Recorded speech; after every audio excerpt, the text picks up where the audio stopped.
Well, good morning, good afternoon, good evening to everyone, depending from where in the world you are joining us today. My name is Ron Hoppe. I am the CEO of WorldWide HealthStaff Solutions, and I am absolutely delighted to have this opportunity to spend the next few moments with you on a topic that I think is of primary importance to those of you who are at the stage in your immigration journey of just starting to consider which opportunity might be best for you. Um, as we get started this morning, I see we have many people joining the room currently. So just as they continue to do that, I just want to let you know that as we go through our presentation today, please feel free to use the chat feature that will be on your screen to send us any questions or comments that you may have as we go through the presentation. But just as we get started, what I would ask everyone to do is just take a moment right now and in the chat feature, just let us know what country you are joining us from today. So whether you're in the Middle East somewhere, the Philippines, Europe, elsewhere, we just love to know where attendees are joining us from. And then today also, could you also indicate whether you are a registered nurse? And if you are a registered nurse, what clinical area or practice setting that you're currently working in? We'd really appreciate you providing us with that feedback. So just a really quick note, where you're from, whether you are currently a registered nurse or not, and also what specialty area or practice setting that you're in. The other thing I will just quickly point out before we get into the presentation this morning, you will see sort of electronic post-it note on my screen. It's shaded in yellow. And we're excited that today, as we go through this webinar presentation, that we actually have live health staff recruiters, somebody from our recruiting team is available, standing by, and there's a link there where you can click either during the presentation or towards the end of the presentation and be in immediate contact with one of our employers today. So just wanted to share kind of some housekeeping information with you. For those that have just joined in the last 1 or 2 minutes, I will say welcome to each and every one of you. Again, my name is Ron Hoppe.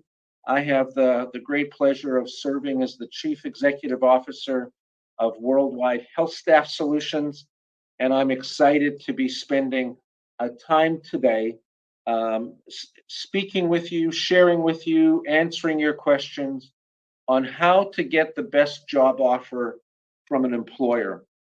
And just as we prepare to dig into this very important topic, just a few general thoughts in this regard that I would like to share with you. I think it's well known, it's certainly not a secret, that the demand for international registered nurses, particularly experienced international nurses in the United States, is as great as it has ever been before.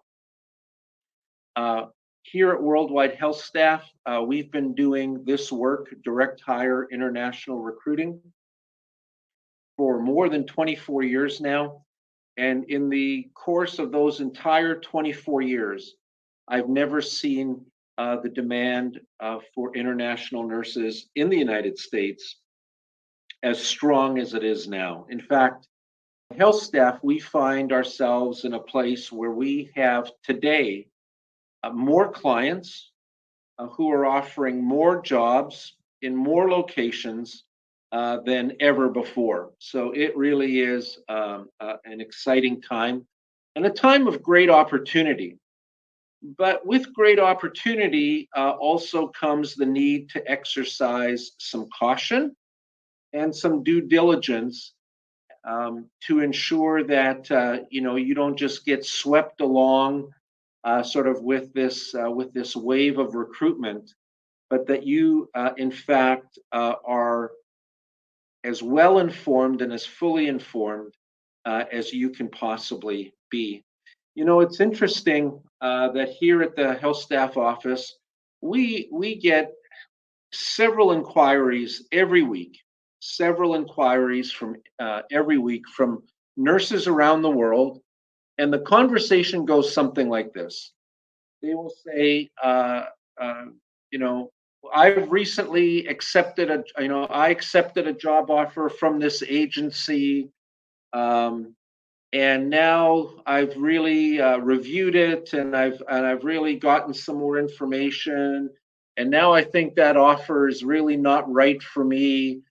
Is it possible that that I could switch my application or transfer my application to your firm? This is again a call or an email that we get several times a week, and it's always, I consider it very unfortunate because the candidate who's making this inquiry is obviously feeling some serious remorse over their initial decision, and is feeling some anxiety and stress, just wondering what the best path forward is for them now.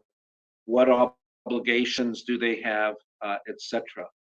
And on the occasions where I have the opportunity of speaking to these applicants, and I ask them, why did, what attracted you to signing this offer letter that you signed?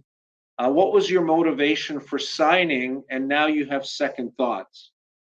And without exception, the answer that I always get is something along the lines of, this seemed like a really good opportunity. I didn't want to miss out.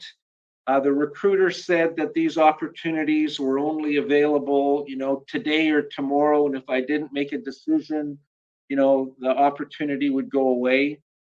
We have an acronym for that here, and it's maybe an acronym that you're familiar with, and that acronym is FOMO. FOMO. FOMO. And FOMO stands for fear of missing out. So, what I'm trying to convey here is when we have conversations with applicants that have accepted an offer, are now unsure whether that was the right thing to do or not, in almost all cases, they say that they accepted this offer because they had some level of fear that they would, in fact, miss out on this opportunity. The first thing to note from our presentation today is FOMO is a myth. You never should concern yourself with missing out on a particular opportunity because you fear there's no other opportunities that are going to follow, or no other opportunities available for you.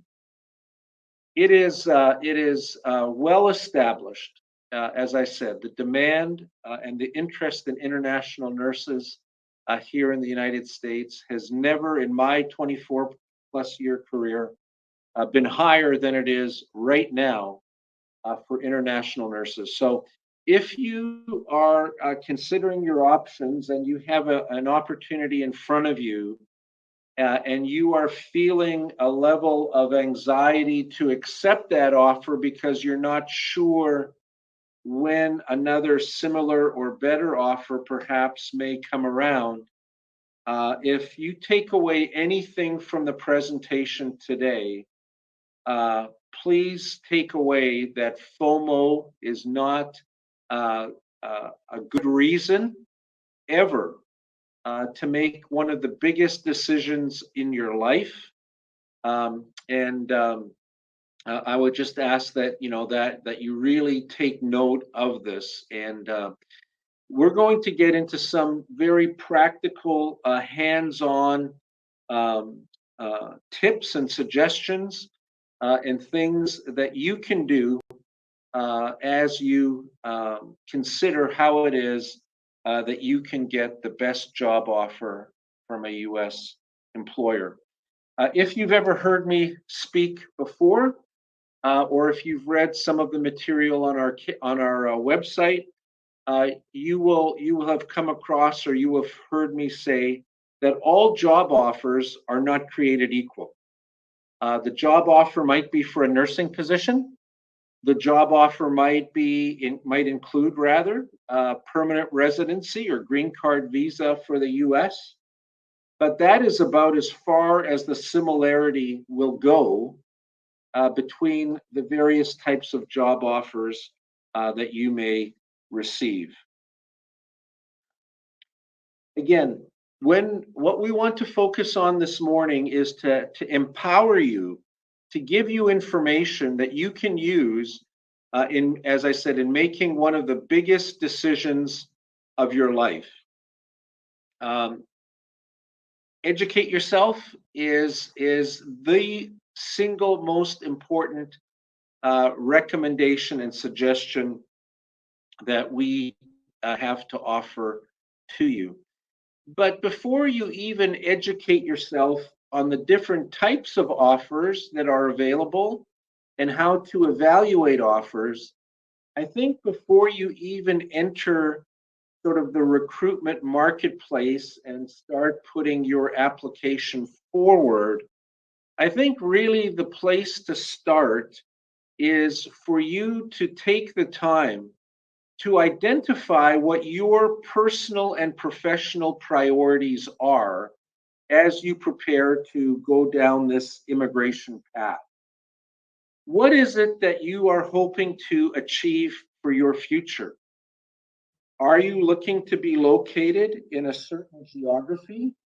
Maybe because of the climate, maybe because there's friends or family living in that area. Is that your very highest priority? Or is perhaps getting a very specific job opportunity in a very specific clinical area the most important consideration for you? Are there other priorities that you may wish to consider in addition to geography and position? Clearly knowing what your priorities are will help you combat any tendencies to have FOMO, and clearly understanding your priorities will also help you focus specifically in pursuing those opportunities that are going to be of greatest interest to you. The number of opportunities that you could have presented to you could almost become overwhelming if you just take a shotgun approach or a scattered approach of just sending out your resume to everyone and just seeing what you get. You have to understand that many recruitment companies, your personal priorities are not their top priority. Their priority might well be to fill positions with a certain employer in a certain location and to try everything that they can to convince you that this is really in your best interest. If you don't have a clear grasp of what your priorities are, you may be convinced to accept an opportunity that you will soon regret doing, maybe even sometimes before you arrive in the United States. So first and foremost is evaluate and identify what your personal priorities are. Once you've done that, then it's time and it's appropriate for you to educate yourself on the different types of opportunities that exist. What are some of the key differences in job offers? And really, how do you go about evaluating and determining for yourself what the best offer is for you? Again, the principle here is all job offers are not created equal. So, one example that I would share with you as you consider what is important to you is the fact that the United States is a very, very large country. It's vast geographically. It's vast in its just size, and it's also has great variation in terms of very large. Some of the largest cities in the world, smaller communities, rural communities, etc. And one of the key things to understand in evaluating a job offer is pay. How much am I going to be paid? And many times applicants will approach us and say, I'm looking for an opportunity in the United States. And when we ask them what they're looking for, they say, well, I'm looking to earn as much as I possibly can. And there's nothing wrong with that. There's absolutely nothing wrong with that. But did you know that the cost of living varies greatly across the United States, just as it varies greatly across most countries between large urban centers and smaller rural locations? But just to give you an example of just how great the disparity can be in cost of living between various centers, I actually took some time earlier this morning and did some quick comparisons. There's many really great cost of living comparison calculators on various websites on the internet. So one example I found is if you're a registered nurse working here where our headquarters are in Charlotte, North Carolina, and let's say you're earning just $60,000 a year. You're going to be earning more. But just for example, if you're earning $60,000 a year in Charlotte, North Carolina, that's about $30 an hour. If you were to accept a position in San Francisco, you would have to be earning $90,250 in San Francisco simply to be able to have the same standard of living there as you would have here in Charlotte, North Carolina. So in Charlotte, North Carolina, you may be earning $30 an hour, but you are as well off economically as somebody who is earning $45 an hour in San Francisco, California. Another example is, let's say you are earning $60,000 a year in Dallas, Texas. Well, if you're earning $60,000 in Dallas, have the opportunity to earn $60,000 in Dallas, Texas, but you're looking to move to New York. Let's say that you are interested in moving to Brooklyn in New York. Well, in order to have the same standard of living that you would have in Dallas and Brooklyn, you would have to be earning $117,700, which is about $56 or $57 an hour versus $30 an hour in Dallas, Texas. And then if you actually wanted to move right into New York City itself, that number goes up even dramatically higher to 162,000. Just one last quick example I'll share with you that's a little less striking. If you were working in Las Vegas, Nevada, earning $60,000 a year, and you wanted to instead accept a position in Chicago, you would have to be earning at least $71,100 in Chicago to have the same standard of living as you have in Las Vegas. What is the point that I'm trying to make here? Clearly, all of us want to advance ourselves economically as much as we can. And as I said, there's nothing wrong with that. And it is certainly a very valid consideration. But as you consider making this big decision, it is really, really important that you understand the impact of cost of living in relation to what you are earning. So my recommendation to you is never make a decision based only on the hourly rate of pay. The hourly rate of pay may seem very, very attractive. It may seem higher than what all of your colleagues have. But the first thing you need to understand is what is going to be my relative cost of living in that community where I'm going to be placed if I'm making if I'm making my decision based solely on the hourly rate of pay. Again, there are there's several very good. Just do a Google search on cost of living calculator, cost of living calculators USA, and you can very quickly do your own comparisons between any cities that you would like to compare one to the other. So, in making one of the biggest decisions of your life, never make that decision based solely on the hourly rate of pay. Next, in evaluating the opportunities that might come your way, is the great importance of understanding the different types of offers that might come your way. And really, while there are a variety of different recruiting firms that are recruiting nurses for the United States, essentially, all of them are operating using one of two models. One of two models.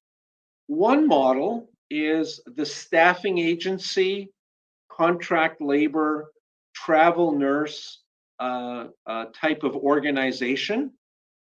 These are organizations that recruit international nurses to become their employees. So you are working for the staffing agency. The staffing agency will sponsor your immigration application.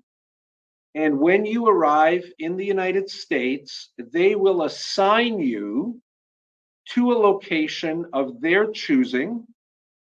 And that is where you will be deployed either for the duration of your commitment, maybe 2 or 3 years.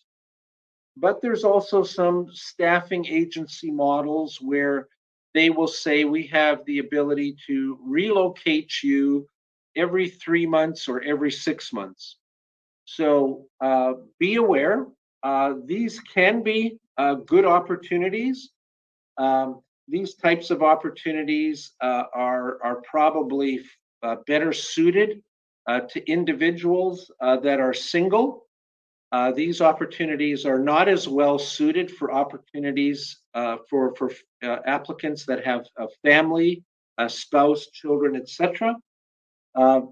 So that is one approach, and there's a number of well-known companies in the marketplace, fine companies that offer this type of opportunity. Names that you would be familiar with, perhaps, would be Avant, Passport, Kinetics, and others. The alternative approach is direct hire permanent placement. And in direct hire permanent placement opportunities, you are not employed by a staffing agency. You are rather employed directly by the employer that is sponsoring your immigration application. Why does this matter? It matters greatly. And for the reasons that I'm about to share with you, this is the reason that WorldWide HealthStaff Solutions is focused entirely in providing direct hire permanent placement opportunities. That is the model of recruitment that we use. We do not use the staffing agency, contract labor, or travel nurse model here within our organization. With direct hire, you have the confidence of knowing who your employer is going to be before you ever accept their offer. You will be interviewed directly by your end employer right from the outset of the process. So there will be no ambiguity whatsoever as to who will I be working for and where will I and my family be located. In the staffing agency model,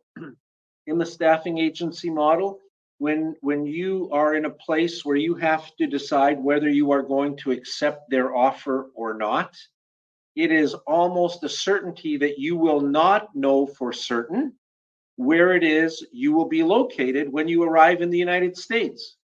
In fact, if you read those job offer letters carefully, and you should, you will almost always find wording around um, the issue of placement that's going to say something like the recruiter at its sole discretion will assign you to a location, at the time or shortly before the time that you are coming to the United States.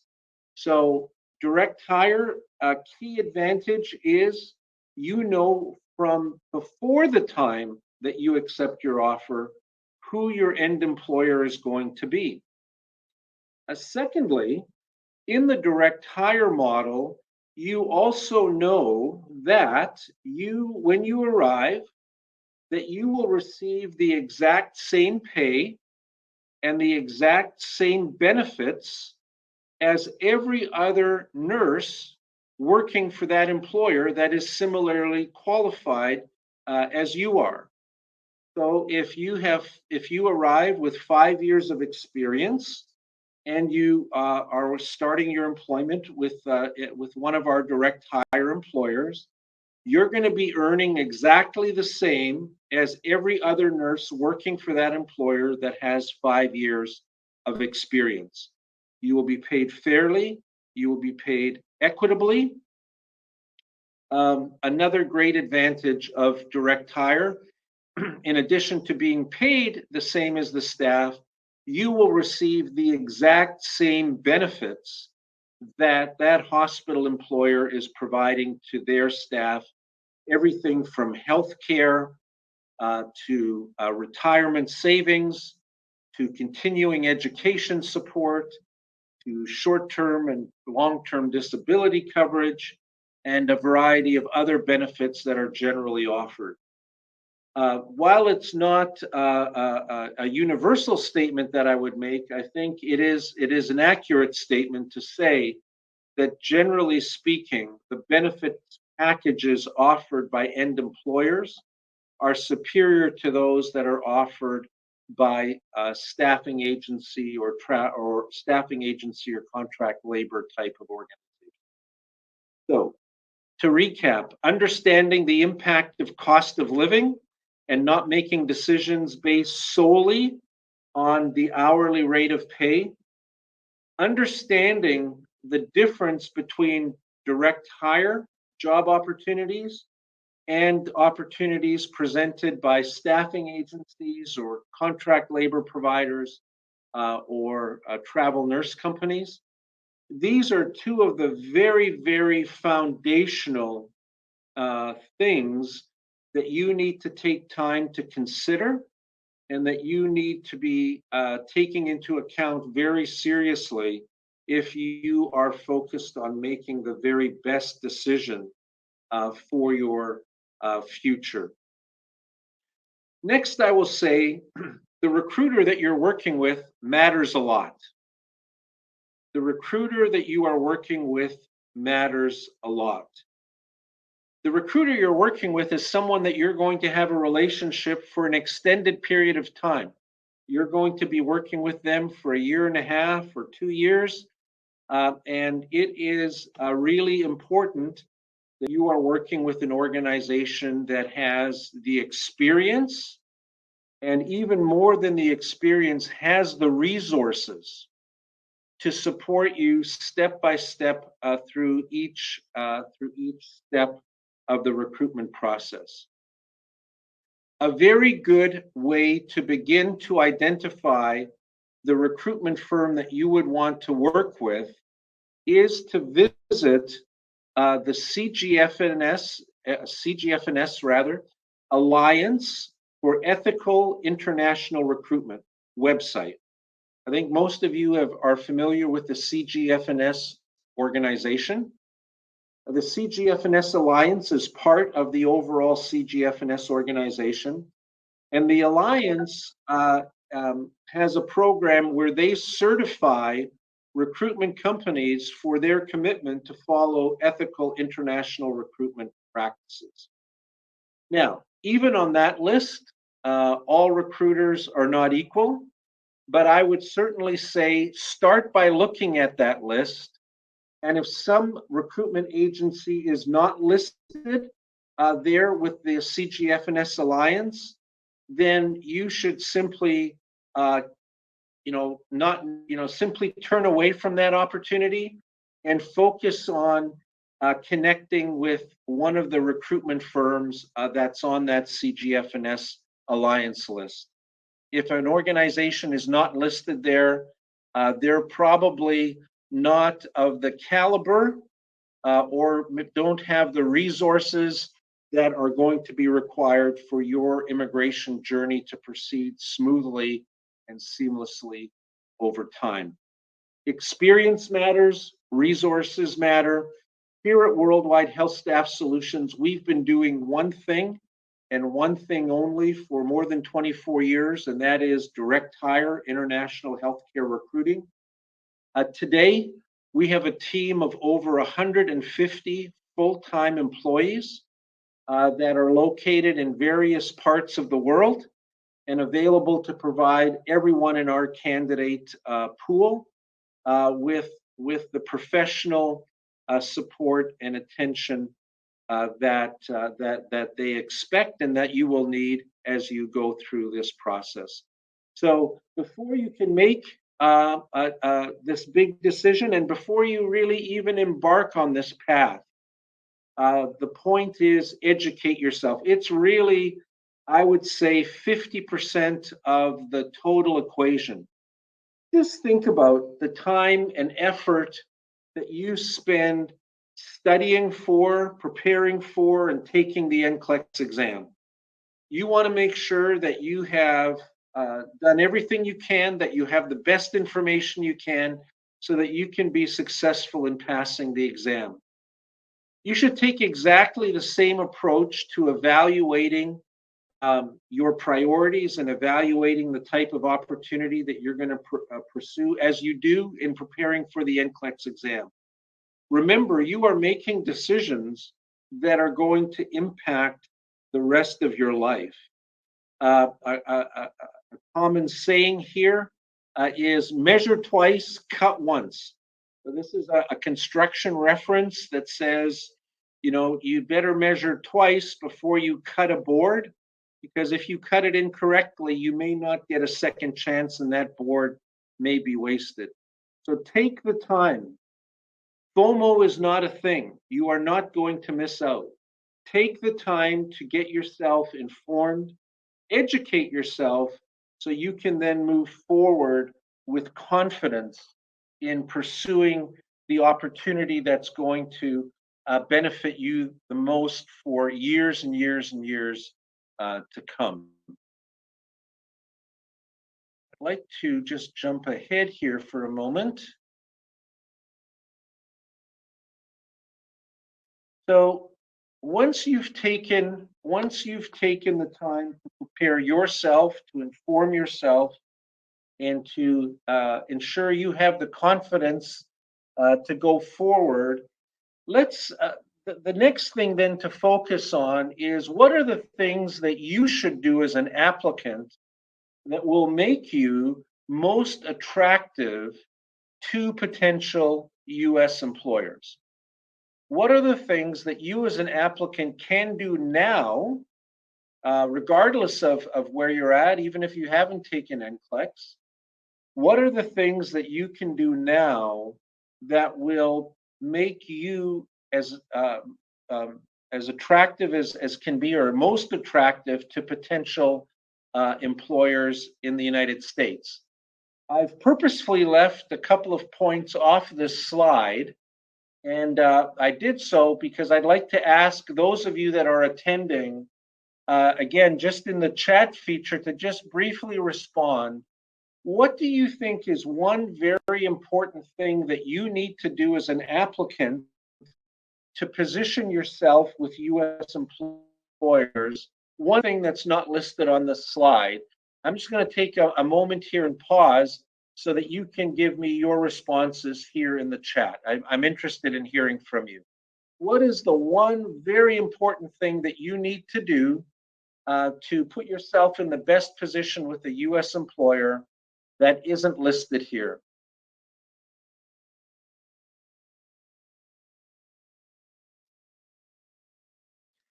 Anyone at all?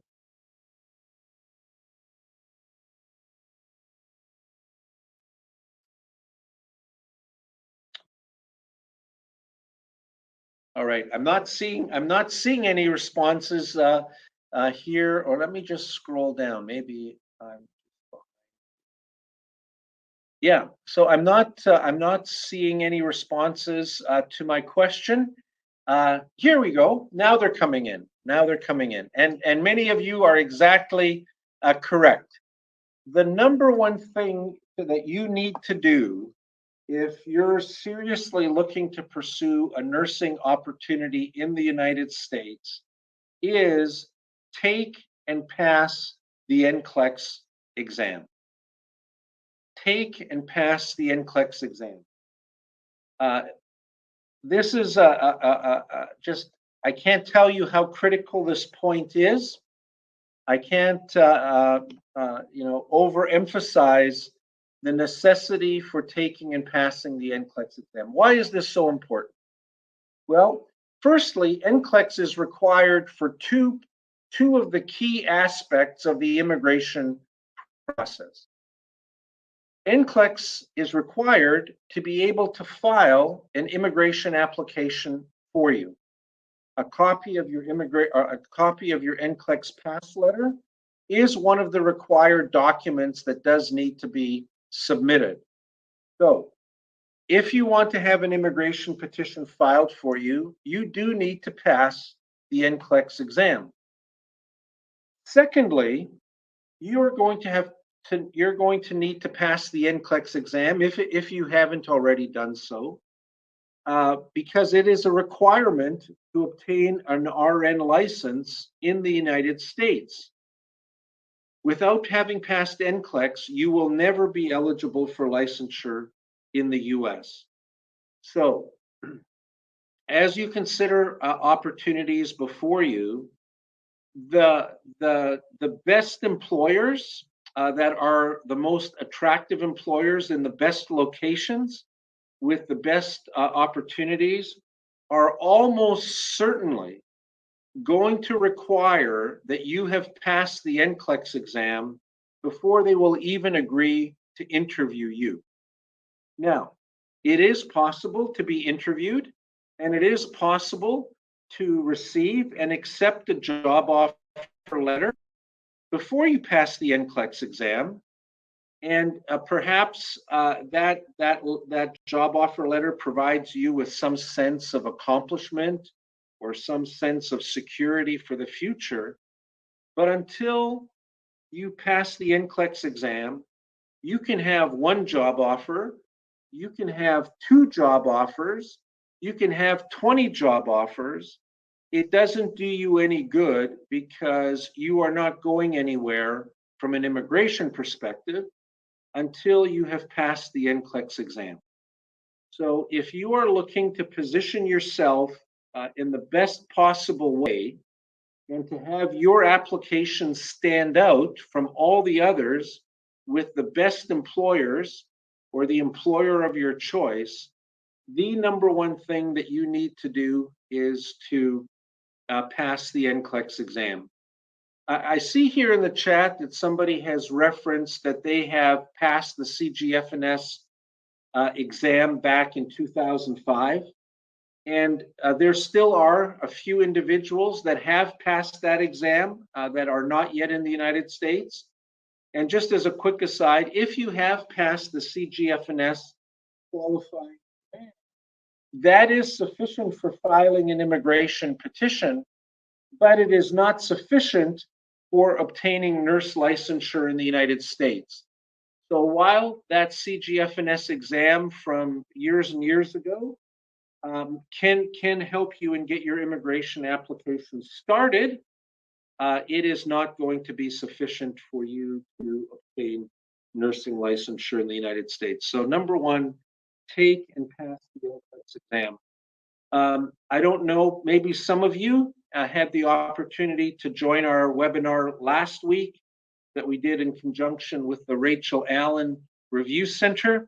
They are a leading provider of Nclex review programming, both online and in person. And whether it's Rachel Allen or one of the other highly regarded Nclex review programs, there's great resources out there that are available to you to help you prepare for the exam. So passing Nclex exam, from our perspective, is essential.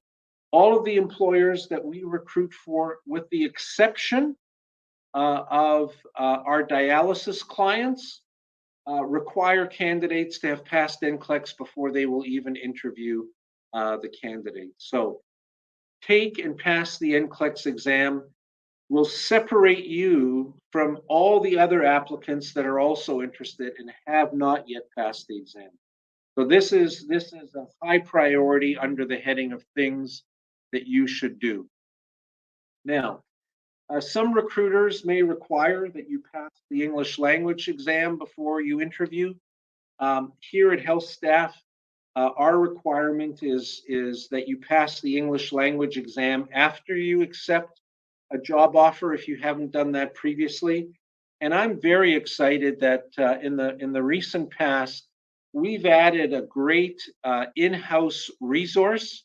We have a full-time English language instructor who is conducting large group, small group, and individual teaching and tutoring to our applicants. And we're providing this service for free. Really excited that we're able to do that and offer that service to all applicants of HealthStaff, where we're able to provide this free IELTS, TOEFL, or other English language test exam prep. So pass Nclex. The next most important thing to do to put yourself in the best position and to have your immigration application proceed as quickly as possible is for you to collect all the relevant documents that are going to be asked for when it comes time to file your immigration application. You can find what those documents are. Your recruiter should be able to provide you with a very short list.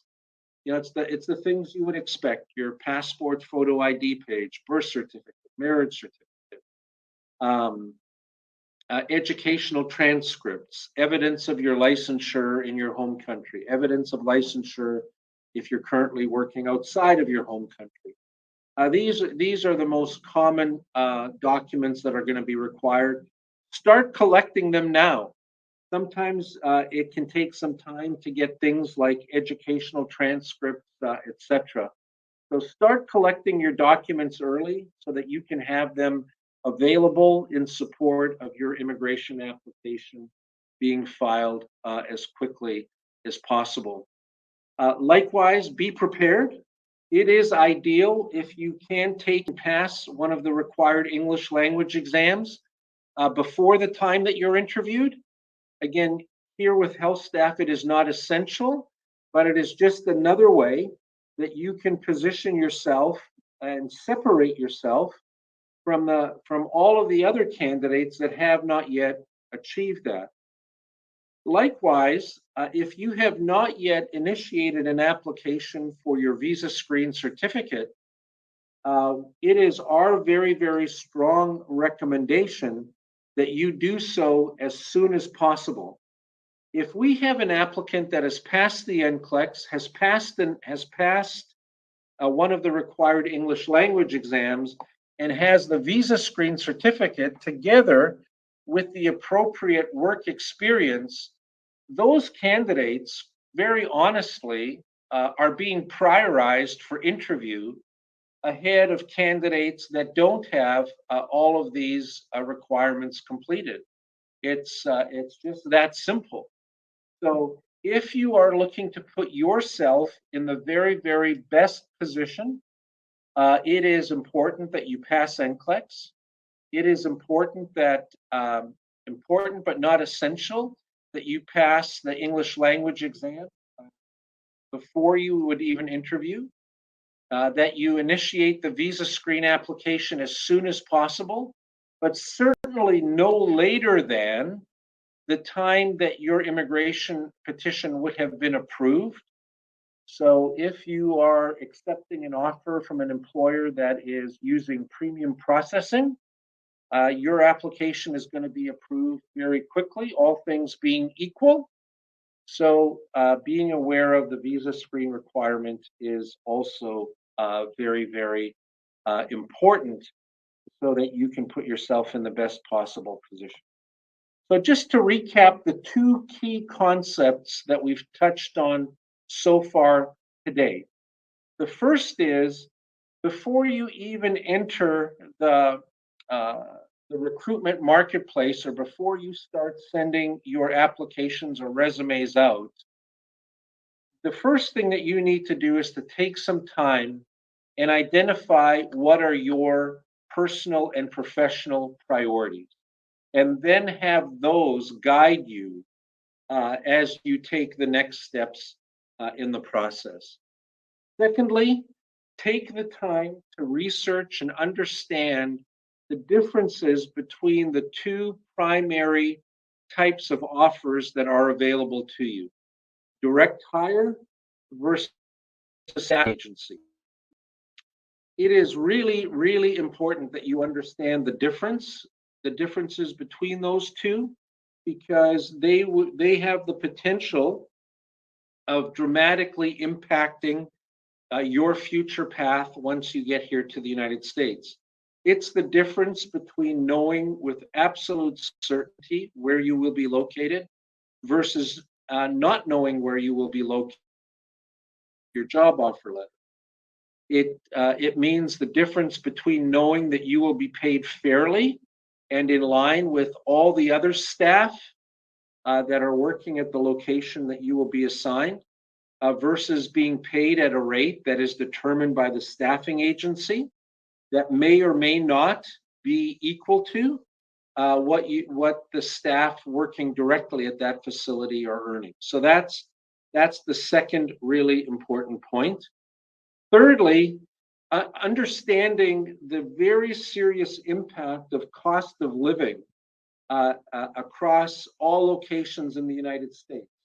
Again, every one of us wants to earn as much as we possibly can. But to truly achieve that goal, it is also vitally important that you understand the related cost of living in the geography that you are considering. This can make a very, very dramatic impact on your ability to become established in America, your ability to send money back home to your family to support them if that's a priority for you, and also your ability to establish yourself long-term financially in the United States. So that's really kind of phase one of the process of systematically going about getting to a place where you are able to make this really critical decision for your future. And then secondly, or the second phase of this process is simply for you to do the things that employers are focused on in selecting the international candidates that they want to hire. Please don't mistake the fact that there's a great demand and many opportunities available. Please don't mistake that with employers being willing to hire just anyone. In fact, that is far from the case. The U.S. employers to recruit international nurses are making a very significant financial investment in your recruitment, in your immigration processing, in your relocation process, and various other supports that they will provide to you. And in making this very significant investment, they want to ensure that they are hiring the very best candidates possible for their organization. In fact, if you come across opportunities where the job requirements are extremely low or non-existent, you should not see that as an attractive opportunity. Rather, you should see that as a big red flag. Job postings that say things like no experience required are always something that makes me extremely uneasy, because US healthcare employers themselves really have no difficulty in hiring new grads in the US. If they're looking to hire people with no experience, those people are readily available in the United States. So if an employer is then communicating internationally that they are willing to hire applicants with no experience, there's one of two things going on. One, domestic applicants here in the US are unwilling to work for them because of the working conditions or the reputation of that employer. Or secondly, the employer might in fact, have the intention of recruiting you and then perhaps having you work in a position that's a non-nursing position. So again, the best employers are also the most discerning employers. And please don't mistake the fact that there's great demand with the possibility that US employers are hiring just anyone. It's not the case. So it is important that you do everything that you can to separate yourself from all the other applicants that are interested in the same opportunity that you are. Pass Nclex, be focused and take the language exam, get working on visa screen as soon as you possibly can, and make sure that your resume reflects the fact that you're an Nclex passer, the fact that you have visa screen, fact that you've passed an English test. These are all things that will help put your application to the top of the pile. And then lastly, I'll just share this last point here that, another thing that applicants can do to put yourself in the best position to advance your application and to ensure that you're arriving in the US in the shortest possible time is to respond to your recruiter and to have an open line of communication with them at all times. There's many things that occur throughout the immigration process where your recruiter is going to be able to connect with you to gain additional information or documents from you. So that's kind of an additional tip once you're in process. You have a great opportunity before you. You have a bright future before you as an international registered nurse.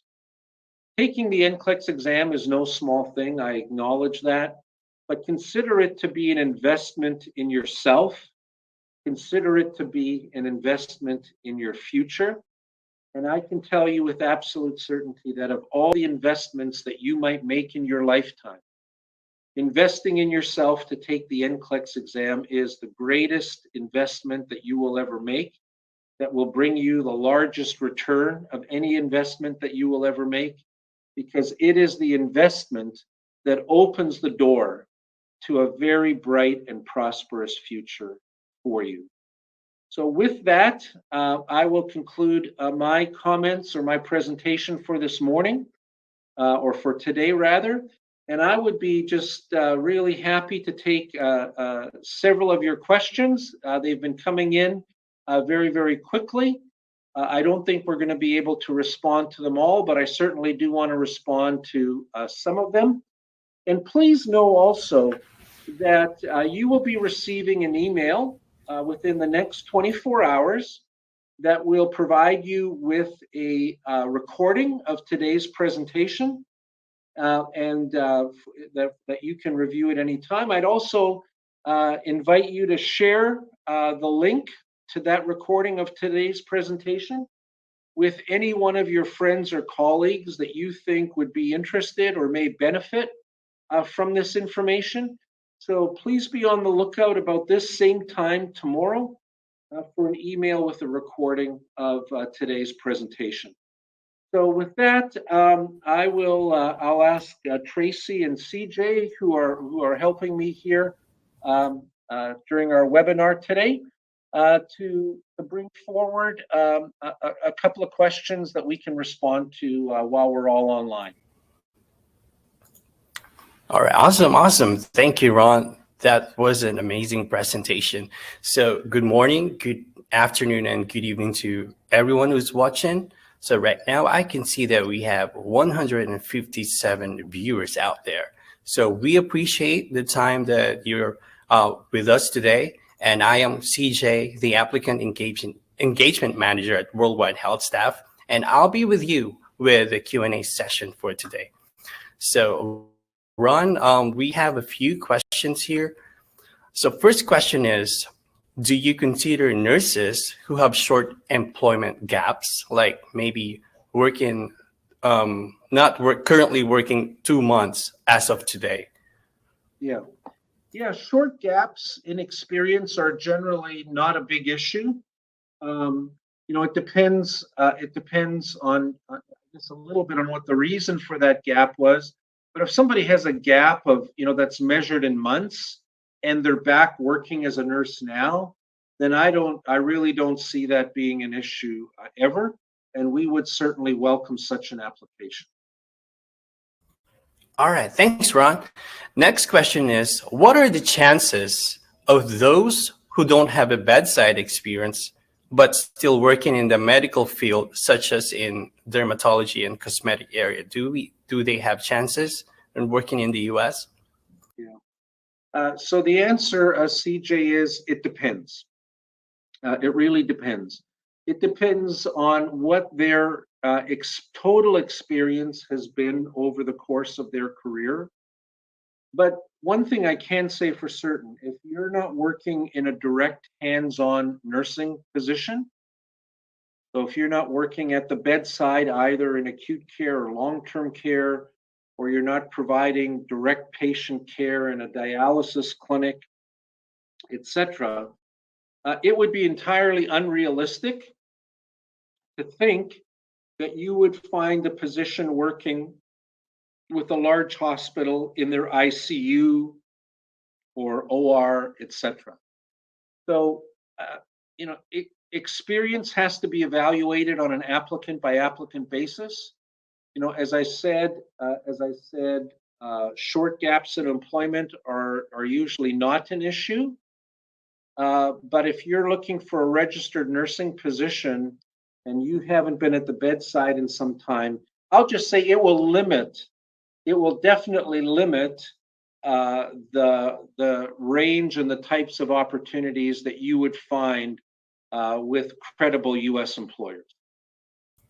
All right, thank you for clearing that out, Ron. So the next question is there a minimum or maximum age to apply? No, absolutely not. I guess a minimum age would be you have to be old enough to have completed high school and a formal nursing education program. But there really is no age limit. I know in some countries that is an issue.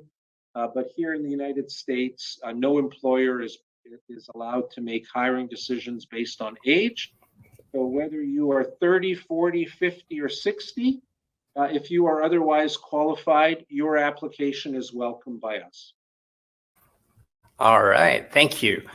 Next question is, how long does the process take after accepting a job offer to get to the U.S.? Mm-hmm. Yeah, great question. So the answer to that is also it depends. And it depends on a couple of things. One, it depends on the country of your nationality. Where were you born? So I've seen some questions in the chat from candidates or applicants in India or persons that are Indian nationals asking about opportunities for them.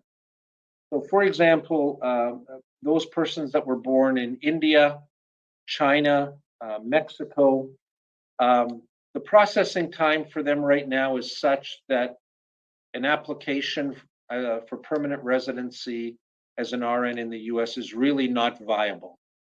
The processing times unfortunately, are just too long. For all other countries, right now, what we're seeing from the time that an immigration petition is filed to the time that a visa is issued, that we're seeing that process is taking somewhere around 18 months. Now, there's a number of factors that could make that go a little bit faster or a little bit slower, but generally speaking, that's about the timeline that we're seeing right now. All right, thank you. And the last question for today is, and I've seen this a lot in our Facebook page and also in our chat. So do you consider nurses who pass Nclex but only have like clinical experiences in school? Yeah, so that's a difficult situation. So if I understand the question, you're asking if somebody's passed the Nclex exam but has no experience other than their clinical experience in wherever they took their nursing school. For that applicant, as important as Nclex is, just because you've passed Nclex doesn't mean you're automatically going to be able to find a U.S. employer that's going to be interested in you. I think if you've passed the Nclex exam, then your number one priority absolutely needs to be to get into some kind of nursing job, even on a part-time basis. Getting into a nursing position that's bedside and hands-on is obviously ideal, but getting into anything that is nursing related is helpful. And the closer to the bedside that you can be, the better it is. If you've passed Nclex and have absolutely no experience, I would say your opportunities are going to be extremely, extremely limited. And when that candidate comes across the opportunity that says no experience required, we're hiring nurses, no experience required, I would simply urge you to proceed with extreme caution, and do everything that you can do to get into some sort of a nursing position. I understand in some countries, this is much easier said than done. And I don't mean to be dismissive in any way whatsoever. I appreciate how difficult it can be. But I just want to make the point how important this is. And maybe it means having to make a short-term sacrifice in the short term. Maybe you're working in a job that pays more than a nursing job does. But to get the best possible nursing opportunity, you do have to show some experience. That's an absolute must. And maybe you're in a situation where you are working full-time in a non-nursing job. I think increasingly hospitals are willing and open to having nurses work just very part-time, weekends, or just some sort of part-time schedule, maybe one shift a week, one shift every 2 weeks, 4 or 5 shifts a month, just so you can gain some experience. So it's really super important. I appreciate the challenges that there may be in getting that experience. But again, doing whatever you need to do to accomplish that should be looked at in the terms of you making an investment in yourself and you making an investment in your future. Awesome. Thank you so much for that, Ron. And so proud that will be our last question for today. And for those nurses out there who have questions, our live recruiters are happy to answer all of your questions. So I will paste now the link so you can reach out to our live recruiters. And also you can follow us on Facebook so that you can check our future announcements and future webinars. And we have a lot of upcoming webinars in the future. So here's our Facebook page. You can follow us on Facebook. And we really appreciate your time today. And that's it for the Q&A session. Back to you, Ron. Thank you, CJ, and thank you for everyone that joined us live today, and thank you to everyone that will receive this recording and take the time to listen. It is my hope that the information shared today is helpful to you in some way. I hope that the information shared today the important part for overall journey you hope to achieve, and that this information will help you navigate that path in an effective, productive, efficient manner, such that you will be delighted with your decision, not only on the day that you make it, but you'll be delighted with your decision when you arrive in the United States, and you'll be delighted with the decision many years into the future, because you did take the time to fully understand what it takes to get the very best job offer from a U.S. employer. We do have live recruiters on standby that will respond to any questions that you have.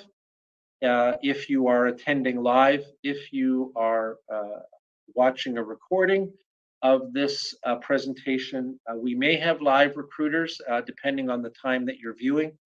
Thank you again to each and every one of you. I wish you all a great rest of your day, a great rest of the week. May God bless you all, and we look forward to connecting with you again. Bye for now.